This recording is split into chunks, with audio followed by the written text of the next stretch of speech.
जय बजरंगबली, जय सिया राम। आज हमें बहुत दुख हो रहा है। यूजीसी कानून लाने के बाद, यूजीसी कानून जो है, पहले तो हम लोग SC ST से ये कानून जो लाकर हमारे ऐसे 10 साल 15 साल 20 साल पहले सीनियर लोगों को दबाया गया। फिर हम लोग उसी चक्की में हम लोग पिसाए और आने वाले जनरेशन को फिर यूजीसी के कानून लाकर हम लोग को बर्बाद करने के रास्ता पर नरेंद्र मोदी ले जा रहे हैं। मोदी जी, यह उम्मीद आपसे रही थी वोट देते वक्त। काहे के लिए बिहार में भी एनडीए का सरकार बना, बहुत हमें खुशी हुई। केंद्र में हम लोग बहुत खुशहाल से आपका सरकार बनाए। सरकार बनाने का नतीजा हुआ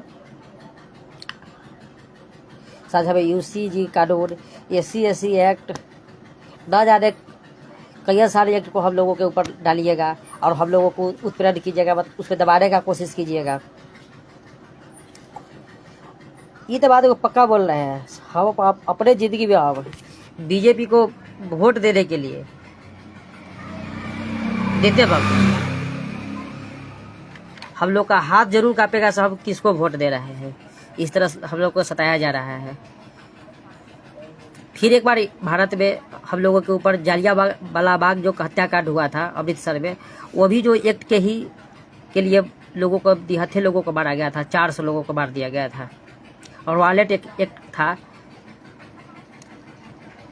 नरेंद्र मोदी जी, आपने बहुत हम लोगों के साथ गेम खेले। पहले तो हम लोगों के हिंदू मुस्लिम करके हम लोगों के बांटे, आज अब दलित और स्वर्ण करके बांट रहे हैं। कल हो के आप लोग ऐसा कर दीजिएगा, ऐसे गृह युद्ध हम लोग के देश में हो जाएगा आप लोगों की वजह से। जैसे अमेरिका में गृह युद्ध हुआ था, लगभग 1800 कुछ ईस्वी में हुआ था। 1861 से लेकर 1865 तक गृह युद्ध हुआ था। उसी तरह से श्रीलंका में गृह युद्ध हुआ था। कई कंट्री में गृह युद्ध हुआ।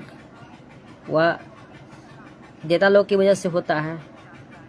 ऐसा एक्ट नहीं लाइए जिससे हम लोगों को जीने में मजबूरी हो जाए, हम लोग घुट घुट कर जीने में मजबूर हो जाए। ऐसा ही करना है तो हम लोगों को कहीं जालियांवाला हत्याकांड की तरह हम लोगों को कहीं एकत्रित कर दीजिए और वहाँ पर हम लोगों के ऊपर बम बरसा दीजिए। हम लोग खत्म ही हो जाएंगे धरती से। आप लोगों के लिए कोई एक्ट ही नहीं रहेगा। आराम से आप लोग दलित का वोट लेकर, अति पिछड़ा का वोट लेकर, पिछड़ा का वोट लेकर राजनीति करते रहिएगा। दुख होता है, बहुत दुख होता है जब हम लोग आशा से किसी पार्टी को वोट करते हैं। उम्मीद रहता है से हाँ, ये हमारे साथ, हमारे पक्ष में खड़ा होइए या ना होइए, विपक्ष में खड़ा होइए या ना होइए, इससे फर्क नहीं पड़ता है। बल्कि इससे जरूर फर्क पड़ता है तो हम लोग को इतना मत दबाइए। स्वर्ण का बच्चा स्कूल में पढ़ने जा रहा है तो ऐसा तो कुछ नहीं है, उसका दिमाग 25%, 50%, 40%, 100% अधिक है।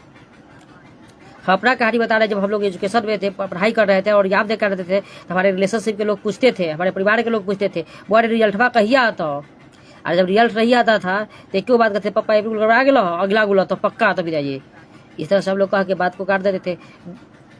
कर कुटुम्ब लोग भी कहते थे तो की भेला, अच्छा गड़बड़ा गया अगला गुल देखा जाते। इस तरह से हम लोग ने अपना समय, मूल्यवान समय को 4 साल गवाए, जिसका हम लोग को लगा से अब नहीं हो पाएगा हम लोगों से क्वालिफाई एग्जामिनेशन। तो हम अपना बिजनेस किए और बिजनेस से जीविका अपना लोग